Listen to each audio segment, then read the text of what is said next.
नमस्कार। और ये रविवार की शाम जो है वो खास बन गई है। खास इसलिए बनी है क्योंकि भारतीय टीम ने क्रिकेट वर्ल्ड कप यानी वनडे का जो वर्ल्ड कप है उसमें अपने जीत का सिक्सर जो है वो लगा दिया है। भारत ने इंग्लैंड को 100 रन से हरा दिया, यानी कि भारत ने बड़ी जीत जो है वो यहां पे दर्ज की है। भारत ने इंग्लैंड के सामने 230 रन का लक्ष्य रखा था, जिसके जवाब में इंग्लैंड की टीम जो है वो 129 रन पर सिमट गई सिर्फ 34.5 ओवर में। तो ये बड़ी कामयाबी न केवल भारतीय टीम की बल्कि कहीं ना कहीं भारतीय गेंदबाजों ने जिस तरह से शानदार प्रदर्शन किया। देखे, मोहम्मद शमी ने 4 विकेट लिए और बुमराह ने 3 विकेट लिए। खास बात यह रही कि शमी की वापसी केवल पिछले मैच से हुई थी। न्यूजीलैंड से उनको पहला मौका मिला था वर्ल्ड कप में खेलने का और वहां पे उन्होंने 5 विकेट लिए थे और यहां पे इंग्लैंड के खिलाफ आकर के उन्होंने 4 विकेट ले लिए, यानी कि अब 9 विकेट, 2 मैचों में सिर्फ 9 विकेट हो गए। तो वर्ल्ड कप में भारत की बड़ी जीत और इंग्लैंड को 100 रन के अंतर से हराया है और टॉप पर अब भारत की टीम जो है वो अंक तालिका में पहुंच गई है। तो अब अगले आधे घंटे जो है वो हम इसी जीत पर बात करेंगे और जानेंगे इस जीत के विभिन्न पहलुओं को। लेकिन सबसे पहले आप ये देखिए मैच रिपोर्ट, क्योंकि आईसीसी विश्व कप में भारत ने जीत के सिलसिले को बरकरार रखते हुए इंग्लैंड को 100 रन से हरा दिया। भारत से जीत के लिए मिले 230 रन के जवाब में इंग्लैंड की पूरी टीम 34.5 ओवर में 129 रन पर पवेलियन लौट गई। भारत के लिए मोहम्मद शमी ने 4 और बुमराह ने 3 विकेट लिए। इस जीत के साथ भारत अंक तालिका में अब शीर्ष पर पहुंच गया है। आईसीसी विश्व कप में भारतीय टीम जब लखनऊ में इंग्लैंड के खिलाफ मैदान पर उतरी तो टीम की कोशिश अपनी जीत के सिलसिले को बरकरार रखने की थी। टॉस इंग्लैंड ने जीता और पहले गेंदबाजी का फैसला किया। विश्व प्रतियोगिता में भारतीय टीम पहली बार पहले बल्लेबाजी करने उतरी। टीम इंडिया की शुरुआत बेहद खराब रही और शुभमन गिल, विराट कोहली और श्रेयस अय्यर जल्दी पवेलियन लौट गए। गिल ने 9 रन, कोहली ने 0 और श्रेयस अय्यर 4 रन बनाकर वापस लौटे। इसके बाद आए केएल राहुल के साथ मिलकर रोहित शर्मा ने पारी को संभाला। दोनों बल्लेबाजों ने संभल कर खेलते हुए रन बनाने का सिलसिला जारी रखा। रोहित और राहुल ने चौथे विकेट के लिए 91 रन जोड़े। खतरनाक हो रही इस साझेदारी को डेविड विले ने तोड़ा। उन्होंने राहुल को 39 के स्कोर पर कैच आउट करवाया। इसके बाद शतक की तरफ बढ़ रहे भारतीय कप्तान को आउट करके आदिल रशीद ने इंग्लिश टीम को बड़ी सफलता दिलाई। रोहित ने 87 रन की पारी खेली। रोहित के आउट होने के बाद सूर्य कुमार यादव ने रन बनाने का सिलसिला जारी रखा। हालांकि जडेजा और शमी जल्द ही पवेलियन लौट गए। सूर्य कुमार यादव ने 49 रन बनाकर भारत को सम्मानजनक स्कोर तक पहुंचाया। भारत ने 50 ओवर में 8 विकेट खोकर 229 रन बनाए। बुमराह 16 और कुलदीप 9 रन बनाकर नाबाद रहे। भारत द्वारा दिए गए 230 रन के लक्ष्य का पीछा करते हुए इंग्लैंड ने सधी हुई शुरुआत की। हालांकि टीम का स्कोर जब 30 रन पहुंचा तब जसप्रीत बुमराह ने डेविड मलान को 16 के स्कोर पर बोल्ड किया। अगली ही गेंद पर बुमराह ने जो रूट को 0 पर एलबीडब्ल्यू करके टीम को बड़ी सफलता दिलाई। बेन स्टोक्स भी खाता नहीं खोल पाए और शमी की गेंद पर बोल्ड हो गए। शमी ने इसके बाद जॉनी बेयरस्टो को भी 14 रन के स्कोर पर बोल्ड करने में सफलता पाई। वहीं कुलदीप यादव की शानदार गेंद को कप्तान जोस बटलर समझ नहीं सके और 10 रन के निजी स्कोर पर बोल्ड हो गए। इसके बाद इंग्लैंड के विकेट गिरने का सिलसिला जारी रहा और भारत ने मुकाबले को अपने नाम कर लिया। इस जीत के साथ भारत ने अपने अजेय सिलसिले को बरकरार रखते हुए अंक तालिका में शीर्ष स्थान हासिल कर लिया है। लखनऊ से अभिषेक महाजन की रिपोर्ट, डीडी न्यूज। तो वाकई बड़ी जीत, और बड़ी जीत इस वजह से आई है क्योंकि भारतीय गेंदबाजों ने आज एक बार फिर से शानदार प्रदर्शन किया। तो आपकी स्क्रीन पर स्कोर कार्ड है, किस तरह से देखिए। पहले भारत ने 229 रन बनाए, संघर्षपूर्ण पारी रही रोहित शर्मा की जिन्होंने 87 रन बनाए। वहीं सूर्य कुमार यादव ने अहम पारी खेली और 49 रन का योगदान दिया, जबकि केएल राहुल ने 39 रन और रोहित शर्मा और केएल राहुल के बीच 91 रन की जो पार्टनरशिप हुई वो काफी खास रही, क्योंकि वो एक ऐसे समय पर आई जबकि इस पार्टनरशिप की सबसे ज्यादा जरूरत थी, जिसके जवाब में इंग्लैंड की टीम जो है वो सिर्फ 129 रन पर सिमट गई। और यहां पर कहना पड़ेगा एक बार फिर से कि भारतीय गेंदबाज मोहम्मद शमी, देखिए कितना शानदार उनका पूरा स्पेल रहा। 4 उन्होंने विकेट लिए और सिर्फ 22 रन दिए। वहीं जसप्रीत बुमराह की अगर बात कर लें तो उन्होंने 6.5 ओवर में 3 विकेट निकाले और सिर्फ 32 रन दिए। और वहीं कुलदीप यादव जिन्होंने 8 ओवर का स्पेल किया उसमें उन्होंने 24 रन दिए और 2 विकेट झटके। यानी कि जो एक डिसिप्लिन दिखता है वो आज भारतीय गेंदबाजों की गेंदबाजी में दिखा, क्योंकि बहुत ज़्यादा ज़रूरी था कि आज टीम जो है वो अपने गेंदबाजों पे बहुत ज़्यादा डिपेंड थी, क्योंकि स्कोर जो था वो स्कोर बोर्ड पे बहुत बड़ा नहीं था, एक ऐसा स्कोर था कि जो फाइटिंग जरूर था, लेकिन इसके अलावा बहुत सारी बातें थीं, क्योंकि इंग्लैंड की टीम के पास मंझे हुए बल्लेबाज हैं। ये ऐसे बल्लेबाज हैं जिन्होंने पहले इंग्लैंड को कई खिताब दिलाए हैं। तो जाहिर तौर पर यह एक बड़ी जीत है और ये जो मोराल बूस्ट कर गया है वो आगे आने वाली, कहना चाहिए, जो मैचेस हैं उसमें भी कहीं ना कहीं टीम का कॉन्फिडेंस हाई करेगा। और इस वक्त हमारे साथ हमारे खास मेहमान वरिष्ठ खेल पत्रकार राकेश थपलियाल जो हैं वो जुड़ चुके हैं। तो सबसे पहले राकेश थपलियाल आपसे बात करते हैं और इस बात को जानते हैं कि बहुत बातें हो रही थी कि आप चेस बहुत अच्छा करते हैं, लेकिन जो आपकी गेंदबाजी है, जब आपको डिफेंड करना होता है तो स्कोर सेट करना और उसके बाद स्कोर को डिफेंड करना काफ़ी कठिन हो जाता है। तो आज शायद आलोचकों को कहीं ना कहीं एक कड़ा जवाब दिया है। बहुत ही शानदार गेंदबाजी की जिस समय भारतीय टीम बल्लेबाजी कर रही थी और इंग्लैंड के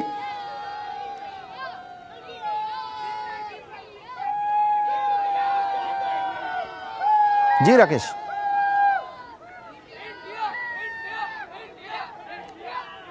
चलिए हम नारायण से इस बात को जानने की कोशिश करते हैं। नारायण, आप बताइए कि जिस तरह से हम पहले भी बात करते आ रहे थे कि बहुत ज्यादा कहीं ना कहीं एक दबाव जो था वो भारतीय टीम पे था, क्योंकि आपके पास स्कोर जो था वो बहुत ज्यादा नहीं था डिफेंड करने को, क्योंकि 230 रन इंग्लैंड को चाहिए था, काफी समय था उनके पास। लेकिन उसके बावजूद आज टीम को ये जो हार मिली है तो ये इंग्लैंड की तो कमियों को दिखाती है, लेकिन भारतीय टीम की कहना पड़ेगा कि गेंदबाज जो हैं वो लगातार शानदार प्रदर्शन करते आ रहे हैं और उसी में एक कड़ी और जुड़ गई।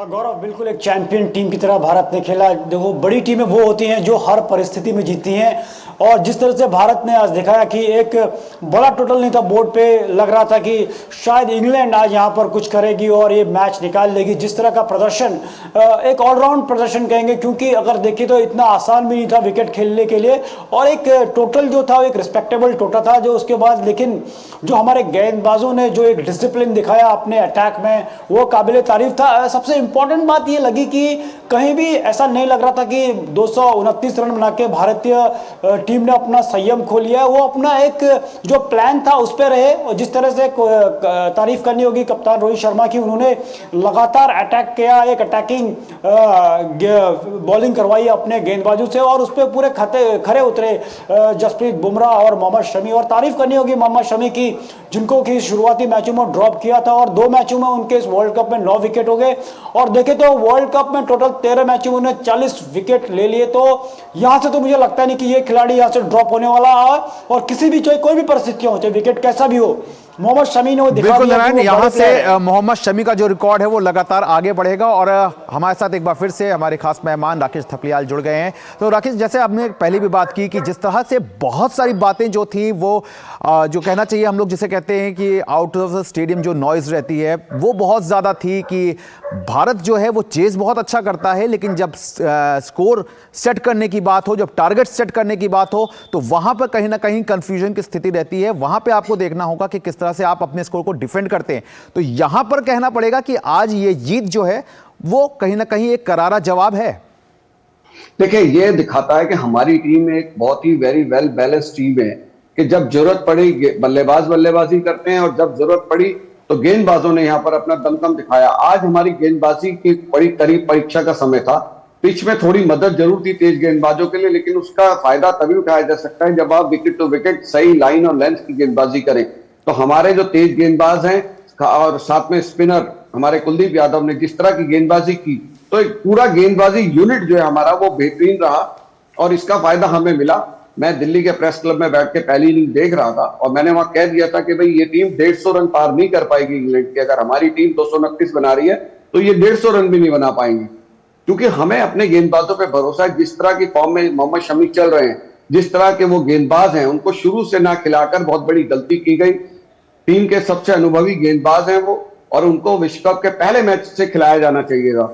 लेकिन चलो, जब देर से आए पर दुरुस्त आए वाली बात है। अब हर मैच में वो लगभग खेलेंगे। अभी भी ये संदेह था कि भाई उन्हें अगले मैचों में खिलाया जाएगा कि नहीं खिलाया जाएगा, जब उन्होंने न्यूजीलैंड के खिलाफ 5 विकेट लिए थे। न्यूजीलैंड की टीम सबसे बेहतरीन चल रही थी इस वर्ल्ड कप में, जब तक हमारे साथ नहीं खेली थी। हमने ही उसको पहली हार दिखाई, और आज इंग्लैंड की टीम फिर से सबसे नीचे 10वें नंबर पर चैंपियन टीम, जिसके लिए सुनील गावस्कर साहब जैसे खिलाड़ी ने भी ये कहा था कि भाई ये खिताब की सबसे प्रबल दावेदार होगी, भारतीय टीम को भी उसके बाद रखा गया था। लेकिन आज इंग्लैंड की टीम की यह हालत है कि वो 10वें नंबर पे है और भारतीय टीम जो है पूरे शाही अंदाज में अपने सारे मैच जीतते हुए 12 अंकों के साथ टॉप पे पहुंच गई है। बिल्कुल राकेश जी, बिल्कुल जीत आई है, शानदार जीत आई है और लगातार टीम इंडिया का जो जीत का सिलसिला है वो भी जारी है। लेकिन यहां पर एक पॉइंट जरूर बनता है कि आज की अब तक की जो जीतें आ रही हैं, अगर उसका विश्लेषण किया जाए, उसको खासतौर से देखा जाए, तो कहीं ना कहीं जो गेंदबाजी है टीम इंडिया की वो कहीं ना कहीं एक अपर हैंड नजर आती है, क्योंकि आपके गेंदबाजों ने कभी भी किसी भी विपक्षी टीम को अपने खिलाफ 300 रन से ज्यादा या 300 तक भी पहुंचने नहीं दिया है। तो आज का ये जो मुकाबला था तो बहुत कम टोटल था, तो जीत आप जरूर गए, लेकिन एक कहीं ना कहीं एक अलार्म भी है, वेकिंग अलार्म भी है कि आपकी बल्लेबाजी जो है, जब आपको सेट करना होता है टारगेट, तो अभी भी आप कहीं ना कहीं एक दबाव में हैं। इस बात से सहमत है? देखिए, मुझे बिल्कुल मैं सहमत हूं और यहां तारीफ करनी होगी रोहित शर्मा की, बतौर कप्तान जो तीनों फॉर्मेट के अंदर आईसीसी विश्व कप में भारतीय टीम जब लखनऊ में इंग्लैंड के खिलाफ मैदान पर उतरी तो टीम की कोशिश अपनी जीत के सिलसिले को बरकरार रखने की थी। टॉस इंग्लैंड ने जीता और पहले गेंदबाजी का फैसला किया। विश्व प्रतियोगिता में भारतीय टीम पहली बार पहले बल्लेबाजी करने उतरी। टीम इंडिया की शुरुआत बेहद खराब रही और शुभमन गिल, विराट कोहली और श्रेयस अय्यर जल्दी पवेलियन लौट गए।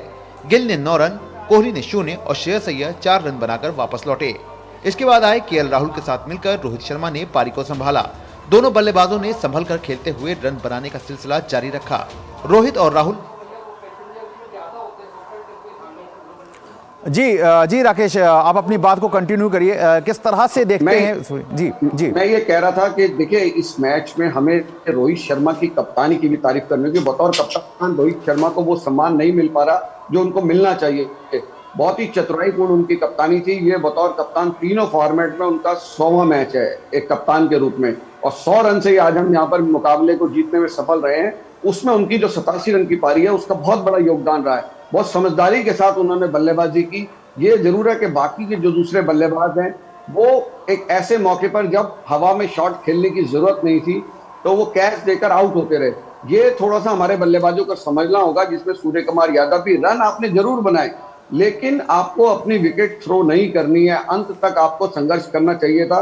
जसप्रीत बुमराह की भी तारीफ करनी होगी, जिन्होंने 16 रन बनाए और क्रीज पर टिककर वो खेले। ये थोड़े थोड़े रनों का योगदान जो है वो टीम के लिए काफी फायदेमंद साबित होता है। लेकिन रोहित शर्मा ने जिस तरह की बल्लेबाजी की, उनकी तारीफ, जिस तरह कप्तानी के रूप में उन्होंने अपने तेज गेंदबाजों को जो बदलाव किया वो भी बहुत काबिल तारीफ है कि कब स्पिनर को लगाना है, कब तेज गेंदबाज को लाना है, कब शमी को वापस लाना है। तो वो दिखाता है कि वो एक चतुर कप्तान के रूप में अपनी छाप टीम के ऊपर छोड़ रहे हैं और पूरी जिम्मेदारी के साथ बल्लेबाजी करते हैं। हालांकि वर्ल्ड कप से पहले ही उन्होंने कहा था कि मैं खुल के बल्लेबाजी करूंगा, और वो पूरी टीम को उनका संदेश है कि आप खुल के बल्लेबाजी मैं करूंगा, आप टीम की जरूरत के हिसाब से खेलो। यहाँ पर एक 2 रन करके स्कोर को बढ़ाने की जरूरत थी, एक लंबी साझेदारी की जरूरत थी जो कि केएल राहुल और रोहित शर्मा के बीच हुई। बिल्कुल राकेश जी, यहाँ पर जीत जो है वो काफी बड़ी आई है तो जाहिर तौर पर। लेकिन हमारे साथ हमारे सहयोगी नारायण भी जुड़े हुए हैं। नारायण, यहां से अब आप क्या देखते हैं कि क्योंकि बहुत ज़्यादा चर्चा हो रही थी कि प्लेइंग 11 में कहां पे बदलाव किया जाए, लेकिन फिर भी बदलाव नहीं हुआ और आज एक बार फिर से जीत मिल गई है, तो अब आपको क्या लगता है कि अब टीम इंडिया या टीम इंडिया का जो मैनेजमेंट है वो किसी तरह के बदलाव की ओर जाएंगे? और गौरव, बात करें तो इस टीम में जो मैनेजमेंट है, एक क्लियर इंस्ट्रक्शन है, क्लियर कम्युनिकेशन है खिलाड़ियों, कोच और कप्तान के बीच की। हर खिलाड़ी का रोल एक डिफाइंड है और जो अगर कप्तान देखें तो ज़्यादा फेरबदल करने के उसमें वो रहते नहीं है। उन्होंने पहले से देखिए कोई चेंजेस हुए नहीं थे, फोर्स चेंजेस थे। हार्दिक पांड्या इंजर्ड हुए तो उसकी जगह पर शमी को लेके आए और शार्दुल ठाकुर को बाहर किया और सूर्य कुमार यादव को लेके आए। प्लान क्लियर है, हर खिलाड़ी को बता दिया गया है कि आपकी जरूरत कब पड़ेगी, चाहे सिचुएशन कैसी भी हो। शमी को ड्रॉप किया था, लेकिन शमी ने प्रूव कर दिया कि वो कितने बड़े मैच विनर है। पहले मैच में 5 विकेट लिए, उसके बाद दूसरे मैच में 4 विकेट लिए, टोटल 2 मैचों में 9 विकेट ले लिए और एक मैच विनिंग खिलाड़ी है। और ईशान किशन जब शुभमन गिल इंजर्ड थे तो उनको खिलाया, तो उसके बाद शुभमन गिल आए तो उनको क्लियर इंस्ट्रक्शन है कि जब कोई ओपनर अगर इंजर्ड होगा तब ईशान किशन आएंगे। और अब जिस तरह से शमी ने स्थापित कर लिया, मुझे लगता है नहीं कि इस टीम में कोई चेंजेस ज्यादा होने वाले हैं अनलेस एंड अनटिल कोई इंजरी है। और ये बहुत बेहतरीन बात है कि जो एक जब क्लियर कम्युनिकेशन होता है तब खिलाड़ियों में भी एक कॉन्फिडेंस रहता है कि उसकी टीम में जगह पक्की है। और ज्यादा चॉपिंग करने से, आप मैच दर मैच ज्यादा चॉपिंग करेंगे तो खिलाड़ियों के कॉन्फिडेंस में भी उसका असर पड़ता है। और इसलिए आपको एक क्लियर, एक गुड वाइब्स दिखती है टीम के अंदर कि टीम कितनी एकदम एक अच्छी फ्रेंडशिप नजर आती है। और इससे पहले एशिया कप की बात करें तो एशिया कप से पहले जो कंडीशनिंग कैंप बेंगलुरु में लगा था, उसमें जो सीनियर खिलाड़ी थे, जो जूनियर्स को टिप्स दे रहे थे, कोच राहुल द्रविड़ टिप्स दे रहे थे, उसके बाद से जो कंडीशनिंग कैंप 5-6 दिन का लगा, उसका बड़ा असर पड़ा। नारायण, बिल्कुल नारायण, जाहिर तौर पर विनिंग कॉम्बिनेशन के साथ छेड़छाड़ करना शायद कहीं ना कहीं एक टीम इंडिया का जो मैनेजमेंट है वो ना दे, लेकिन आपने तमाम जानकारी दी, इसके लिए बहुत बहुत शुक्रिया। फिलहाल यहाँ पे वक्त हो गया है एक छोटे से ब्रेक का, आप देखते रहिए डीडी न्यूज़। गोल्डी छोले मसाले, जहाँ जाए रिश्ते बनाए, जहाँ जाए रिश्ते बनाए, गोल्डी मसाले। हमारे हर निर्णय, हमारे हर दिशा, उसका एक ही मानदंड है, नेशन फर्स्ट, राष्ट्र प्रथम। आयकर के रूप में दिया हमारा योगदान कर रहा है नव भारत का निर्माण, देश को ले जा रहा है नई ऊंचाइयों पर, नए कीर्तिमानों की ओर। आइए राष्ट्र प्रथम के इस संकल्प को अपने कर्तव्य से और मजबूत करें। सभी टैक्स डिडक्टर्स ध्यान दें, 30 सितंबर 2023 को समाप्त हुई तिमाही के लिए 31 अक्टूबर 2023 तक अपना TDS विवरण अवश्य ई-फाइल करें। 200 रुपए प्रतिदिन की लेट फीस और 1 लाख रुपए तक के जुर्माने से बचने के लिए समय पर अपनी TDS विवरणी ई-फाइल करें। अधिक जानकारी के लिए incometax.gov.in पर जाएं। प्रत्येक आयकर दाता एक राष्ट्र निर्माता। तो भारत की इस जीत पर देश भर में जश्न का माहौल है और आइए देखते हैं कि इस जीत पर फैंस का क्या कुछ कहना है। क्या मस्त बॉलिंग है यार, इंग्लैंड को ऑल आउट कर दिया, ऑल आउट। बहुत बढ़िया मैच था, बहुत बढ़िया, पैसे वसूल था। इंडिया ने धमाल कर दिया है, सेमीफाइनल फाइनल में पहुंच रही इंडिया। बॉलिंग है इंडिया की superstar bowling, best bowling of the tournament. बहुत अमेजिंग, बहुत अमेजिंग। फर्स्ट हाफ में इतना ज्यादा बोर हो गई तो मुझे नींद आने लगी थी, पहले तो लगा हार जाएंगे, लेकिन जो सेकंड हाफ में जो इंडिया ने खेला है, मजा आ गया। आज का मैच बहुत रोमांच भरा रहा है। इंडिया के बॉलर ने इतना मजा बांध देंगे, पैसा फुजल से मैच हो गया, इंडिया जीत गई। प्रिया, तो वाकई भारतीय प्रशंसकों में खुशी की लहर है और हो भी क्यों ना। राकेश, आपसे एक बार ये जरूर जानना चाहेंगे, जैसे अपने हम सहयोगी से जान रहे थे तो उन्होंने कहीं ना कहीं साफ इंडिकेशन दे दिया कि शायद अब इस जो टीम जो बनी हुई है इसके साथ छेड़छाड़ ना करे, लेकिन आपको क्या लगता है, क्योंकि परिस्थितियों पे भी काफ़ी कुछ डिपेंड करता है। अब आपके अगले मैच जो हैं वो मुंबई में है और इसके अलावा बेंगलोर में भी आपको अपना मुकाबला खेलना है, इसके अलावा कोलकाता में खेलना है आपको अपने जो मैचेस हैं। तो आपको लगता है कि कंडीशंस भी बहुत ज़्यादा अप्लाई करती हैं, तो इस हिसाब से टीम मैनेजमेंट आगे चल करके कोई इस तरह का बदलाव जो है वो ला सकती है, या फिर आपको लगता है कि यही जो कॉम्बिनेशन बना हुआ है वो कंटिन्यू रहेगा? देखिए, मैं आपको बताऊं कि इस मैच से पहले ये कयास लग रहे थे कि क्या भारत यहाँ 2 स्पिनर्स के साथ उतरेगा या तीसरे स्पिनर को भी खिलाएगा। यहाँ पर आपके पास रविंद्र जडेजा, कुलदीप यादव तो हैं, तो ये चल रहा था कि क्या अश्विन को भी इसमें जगह मिलेगी। लेकिन मैं इसीलिए कह रहा हूं कि कप्तान रोहित शर्मा की तारीफ करनी होगी कि वो पिच के मिजाज को अच्छी तरह भांपते हैं। इसी वजह से उन्होंने यहाँ 3 तेज गेंदबाजों को बरकरार रखा और तीनों तेज गेंदबाज हमारे बहुत ही क्वालिटी तेज गेंदबाज हैं। ये हिंदुस्तान के क्रिकेट में बहुत कम ऐसा होता है जब हमारे पास ऐसे गेंदबाज मौजूद होते हैं। और आज जो विकेट गिरे वो बल्लेबाजों की गलती से कम गिरे, हमारे गेंदबाजों की खासियत की वजह से विकेट गिरे। इतनी शानदार गेंदबाजी हुई है, चाहे वो कुलदीप यादव ने जिस तरीके से बोल्ड किया, चाहे वो जसप्रीत बुमराह ने जिस तरह से मलान को बोल्ड किया और अगली गेंद पर जो रूट को आउट किया, तो वो सारी गेंदों की खासियत थी, बल्लेबाजों की गलती उसमें कम थी। गेंद की ऐसी खासियत थी कि जिसकी वजह से बल्लेबाज मजबूर हुए और उनको कुछ समझ नहीं आया कि क्या चीज हो रही है। तो ये यहाँ पर है कि पिच के से जरा सी मदद और उस मदद का ऐसा भरपूर फायदा जो हमारे तेज गेंदबाजों ने उठाया। तो देखिए पिच में चेंज जो होते हैं 11 के अंदर, वो कोई पत्थर की लकीर नहीं होती क्रिकेट में कि भाई चेंजेस नहीं होंगे। अगर कोई पिच ऐसी मिलती है कि जिसमें स्पिनरों की मददगार रहने वाली है, तो हो सकता है कि एक्स्ट्रा स्पिनर को खिलाया जाए, एक तेज गेंदबाज को बाहर भी बिठाया जा सकता है। लेकिन हमारे पास 2 स्पिनर तो अच्छे हैं ही, रविंद्र जडेजा भी अच्छे हैं, कुलदीप यादव भी अच्छे चल रहे हैं। तो टीम की जरूरत के हिसाब से आपके बैटिंग ऑर्डर में भी चेंज किया जा सकता है। जब से केएल राहुल को आप देखिए मध्य क्रम में खिलाने की शुरुआत हुई है, तो वो टीम को एक अलग तरह की मजबूती देते हैं मध्य क्रम में। और जब वो क्रीज पे आते हैं तो उसके बाद आप देखिए कि कैसे सेंसिबली खेलते हैं। हालांकि जब वो आज आउट होके गए, उन्हें बहुत निराशा हुई कि उन्होंने कैसे इतनी अच्छी साझेदारी चल रही थी और कहाँ उन्होंने बेकार में उस तरीके का शॉट खेल लिया। लेकिन इस तरह की चीजें होती है। पर अच्छी बात यह है कि अगर बल्लेबाज थोड़ा सा हल्के पड़े तो गेंदबाजों ने इतना शानदार प्रदर्शन किया। बिल्कुल राकेश जी, और जाहिर तौर पर भारत ने भी लखनऊ में अपने रिकॉर्ड को सुधार लिया, क्योंकि भारत ने यहाँ पे केवल इकाना स्टेडियम में केवल एक ही मैच खेला था, जिसमें साउथ अफ्रीका के अगेंस्ट में टीम को हार मिली थी।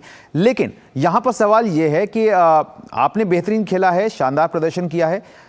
अगर इसके उलट अगर इंग्लैंड टीम को देखा जाए तो डिफेंडिंग चैंपियन का नंबर 1 से आकर के इस वर्ल्ड कप में नंबर 10 पे पहुंच जाना, इसका क्या बड़ा एक कारण देख रहे हैं आप? क्या बड़ा कारण है? देखिए, वो खराब प्रदर्शन के साथ साथ मानसिक रूप से पूरी तरह ऐसा लग रहा है कि वो टूट चुके हैं। जो उनकी मानसिक मजबूती खेलने के लिए होनी चाहिए, वो खिलाड़ियों की खत्म हो चुकी है। और जब आपको लगातार इस तरीके से हार मिलती है तो आप टीम को जो प्रेरित करना है वो बड़ा मुश्किल हो जाता है। चैंपियन टीम 10वें नंबर पर रहे अंतिम पायदान पर अगर तालिका के, तो खिलाड़ियों को प्रेरित करना बहुत मुश्किल हो जाता है। आज उनके पास मौका था कि एक भारतीय टीम जो इस समय जबरदस्त फॉर्म में चल रही है, उसके खिलाफ उनको बहुत कम स्कोर बनाना था। आज उनको टिक के बल्लेबाजी करनी चाहिए थी, लेकिन उनके बल्लेबाज भारतीय गेंदबाजों का सामना नहीं कर सके। आप देखिए कि वो बेन स्टोक के ऊपर बड़ा निर्भर करते हैं, लेकिन बेन स्टोक किस तरीके से क्लीन बोल्ड हुए। तो ये सब चीजें हैं कि वो मानसिक रूप से एक लंबे टूर्नामेंट के लिए अपने को मजबूत करना, हारते हुए लगातार, तो ये बहुत बड़ी दिक्कत वाली बात हो जाती है। तो मुझे लगता है कि इंग्लैंड की टीम के लिए ये वर्ल्ड कप तो अब समाप्त हो चुका है और उनके चांसेस इस वर्ल्ड कप में अब रह नहीं गए हैं। और उनके खिलाड़ी अब चाह रहे होंगे कि जल्दी जल्दी किसी तरह से टूर्नामेंट पूरा हो और वो अपना घर की राह को पकड़े, क्योंकि अपने आप को प्रेरित रखना बहुत मुश्किल हो जाता है। और इंग्लैंड का जो मीडिया है वो भी अपनी टीम की आलोचना में कोई कमी नहीं छोड़ रहा होगा। और खिलाड़ियों के दोस्त, उनके चाहने वाले, वो भी कब तक अपना हौसला रख सके और कब तक उनका हौसला बढ़ाएंगे, ये बड़ी एक बात होती है। तो इंग्लैंड की टीम के लिए तो बहुत ही निराशाजनक ये वर्ल्ड कप जी, बिल्कुल राकेश जी, जाहिर तौर पर इंग्लैंड के लिए निराशाजनक रहा है ये वर्ल्ड कप, लेकिन हमारे लिए ये बेहद खास बन गया है, क्योंकि अब भारतीय टीम जो है वो टॉप पर पहुंच गई है और जाहिर तौर पर टीम जो है वो लगातार 6 मैच जीत करके आ रही है, तो उसके हौसले जो है बुलंद है। बहरहाल आपने अपना कीमती समय हमें दिया, इसके लिए आपका बहुत बहुत शुक्रिया। तो इस विशेष पेशकश में फिलहाल वक्त हो गया है एक छोटे से ब्रेक का। आप देखते रहिए डीडी न्यूज़। हो बिजनेस बढ़ाना, गुड़िया को पढ़ाना या मिसेस के साथ वेकेशन, लो मुथूट फाइनेंस गोल्ड लोन, भरोसा इंडिया का, भरोसा इंडिया का। मुथूट फाइनेंस, भारत का नंबर 1 सबसे भरोसेमंद financial services brand. Gold loan के लिए अभी कॉल करें 1-800-313-1212। हाय, पहचाना मुझे? मैं गुड्डी। मैं वही हूँ जो रोज मीलों दूर अपनी माँ के साथ कुएं से पानी लाने जाती थी। अब मेरी माँ मुझे रोज कुएं की ओर नहीं बल्कि स्कूल तक ले जाती है।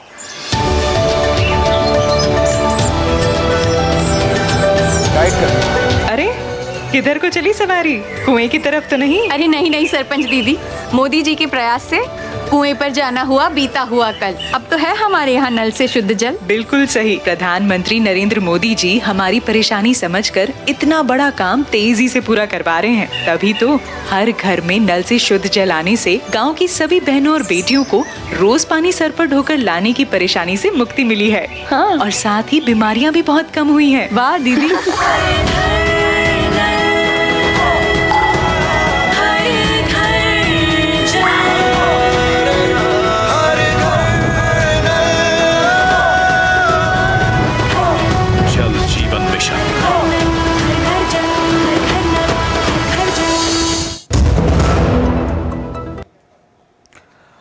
आंध्र प्रदेश के विजयनगरम के कंटकपल्ली में विशाखापट्टनम पलासा पैसेंजर ट्रेन और विशाखापट्टनम रगड़ा पैसेंजर ट्रेन के बीच पीछे से टक्कर हो गई। हादसे में कुछ लोगों के हताहत होने और कई लोगों के घायल होने की खबर है। अधिकारियों के मुताबिक सिग्नल का इंतजार कर रही Visakhapatnam Palasa special passenger train को पीछे से आ रही विशाखापट्टनम रायगढ़ पैसेंजर ट्रेन ने टक्कर मार दी, जिससे 3 डिब्बे पटरी से उतर गए। राहत और बचाव अभियान जारी है। दुर्घटना राहत ट्रेनें घटनास्थल पर पहुंच गई हैं।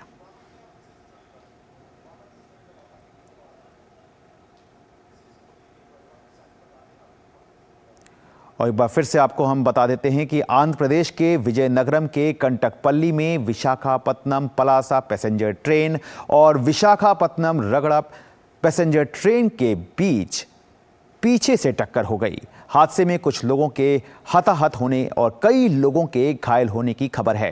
अधिकारियों के मुताबिक सिग्नल का इंतजार कर रही Visakhapatnam Palasa special passenger train को पीछे से आ रही विशाखापट्टनम रायगढ़ पैसेंजर ट्रेन ने टक्कर मार दी, जिससे 3 डिब्बे पटरी से उतर गए। राहत और बचाव का अभियान जो है वो जारी है। दुर्घटना राहत ट्रेनें घटनास्थल पर पहुंच गई हैं।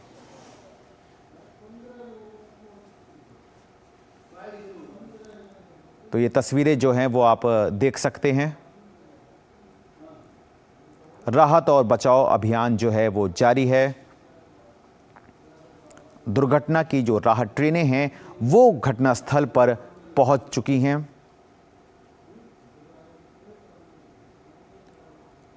आंध्र प्रदेश के विजयनगरम के पास ये ट्रेन दुर्घटना हुई है।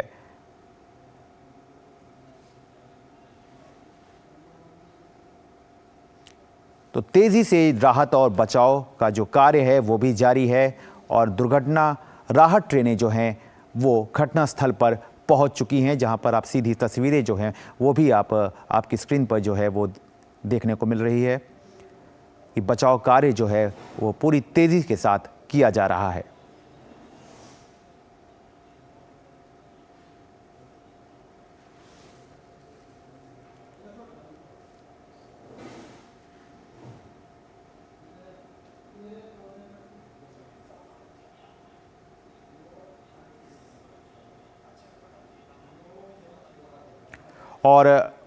और इस वक्त हमारे साथ CPRO ईस्ट कोस्टल रेलवे के विश्वजीत साहू फ़ोन लाइन पर मौजूद हैं।